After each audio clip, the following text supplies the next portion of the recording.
Moni ntine Jack nde ku Nigeria kuli mpungwe nkhani yomwe ili nkamwa mwa anthu yomvetsa chisoni.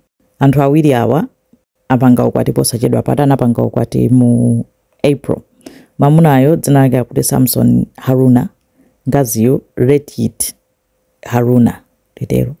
Apanga ukwati mu April. Samson ndi wamwame lieutenant komanso medical doctor. Wamwamemo apanga ukwati ndi Retit ukwati ochita kukongola zabwino pa social media pa zithunzi zake chani zooneka kuti zoyenda zonyadiritsa edi. Apanga ukwati April amba kukhala limodzi.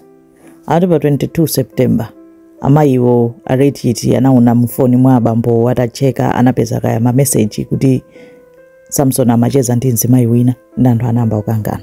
Ati kukangana kulongozana kukangana kenako usiku wake Samson ali ntulo akuti Retit mkazi wake anatenga petrol kumuthira ndi kumuyatsa moto. Ati sizinali zabwinoyi anapsa anamtenga nathamanga naye anthu kupita kuchipatala kumeneko Samson sanapulumuke anamwalira. Ne anthu ampanga kundemu kwambiri mkaziyo eti kunena kuti what kind of domestic violence is this, kuti message yokhayo mpaka na kumuyatsa munthu mpaka na kumupha.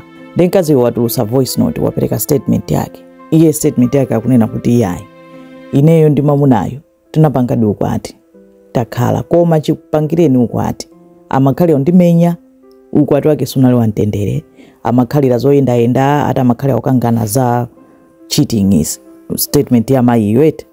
Iye aunena kuti patsikulo anamkwira ndi message kwamba ndi kukangana ndata analongozana kulongozana koma mamunayo anapsa mtima kwambiri kwamba sokummenya.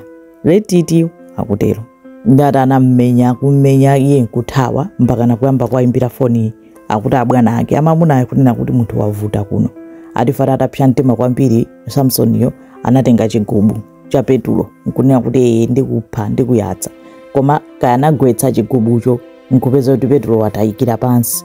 Akuti Samsoniyo anatanyamula lighter kumanena kuti ukankundiyandikira ndikupha ndikuyatsa kumamuza mkazi wake ndi akuti anapezeka kuti wapunthwa nkugwa lighter ija nkupezeka kuti atani yaya akandimena anapsera.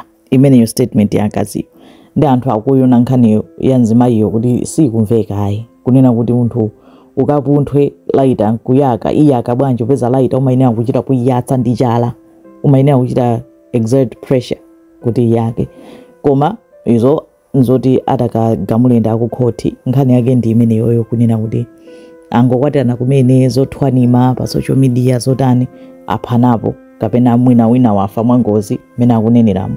It's just a shame kuti pena anthu amathamangira dzina la ukwati kuti ndioneke kuti ndakwatira instead of kutenga nthawi kumudziwa munthu winayo kunena kodi nzangayi akapsa mtima amatani amachita bwanji handle ma issues amachita handle bwanji mkwiyo neti kumadziwana kunena kuti kufika ndipo tayi it's okay titengana ndi munthu ndankonda basi kungotengana mapeto ake umapeza kuti wakwatira nkhalamo. Imene ndi nkhani kuchitika ku Nigeria dziko kwambiri.